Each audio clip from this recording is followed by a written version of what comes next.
hour and minute hands make a straight line. First is between 1 and 2, and second is between 2 and 3. Unahin natin itong between 1 and 2. Pagka ganito po na nagpo-form sila ng straight line, ibig pong sabihin, kumbaga magkasalungat lang sila eh. Kung between 1 and 2, yung hour hand nandito sa kalagitnaan ng 1 and 2. So yung minute hand naman, kung sisilipin natin sa kabilang part, no? Parang first quadrant at saka third quadrant yan. Nandoon naman siya sa kalagitnaan ng 7 at saka 8. So, ibig sabihin, yung number of minutes, madidetermine natin, again, mag-start tayo dito o yung x mismo, no? I-start po tayo dito sa reference point which is 0 to 12 up to minute hand. So, hanggang dito po. Yan. Yun po yung x natin. And to determine the value of x, so ito mismo yung number of minute ng buong clock system mismo.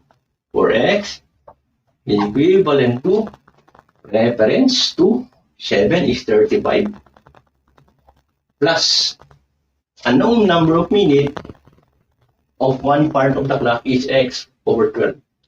Therefore, lipat natin yung x over 12 to left side. What will happen is magiging 11x over 12 is equals to 35.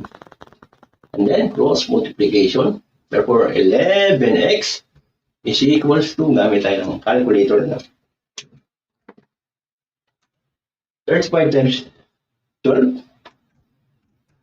equals to 420. To get the value of x, we have to divide both sides by 11. Therefore, x cancel 11 is equals to 38.18 minutes. Therefore, our final answer is, since between 1 and 2, 0, 1, 38.18 minutes. So, pupunta natin sa R, sa form na R, minute, and second. Ang gawin natin, multiply natin yung decimal part dito. 0.18 times 60.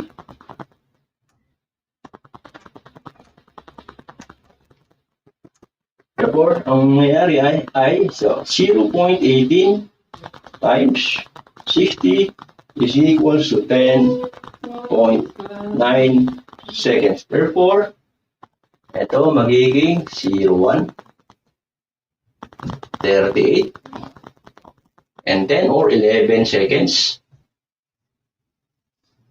Pwede sa AM, and pwede rin sa PM. By the way, tama naman to, and tama rin naman. So, kung sana-sana, sagot. Punta po tayo sa example number 2, between 2 and 3. Ibig kong sabihin yung location ng hour hand nasa pagitan ng 2 and 3. At yung location naman ng minute hand nasa pagitan ng 8 at saka 9. Therefore, to find the value of x, yung number of minute ng buong clock mismo, mag-start tayo sa reference point na 0 to 12 up to minute hand. This is x. So, to determine the value of x, titingnan na natin yung mismo yung clock mismo. So, from 0 or reference point hanggang 8 is 40. So, this is equals plus x over 12. Lipat natin yung x over 12 sa kabila. Magiging 11x over 12 is equals to 40. Then, cross multiplication. Therefore, 11x is equals to 40 times 12 or 180. So, to find the value of x, we have to divide both sides by 11. Therefore, x is equal to 43.63 minutes. Therefore, our final answer is 0, 2, and 43.63 minutes.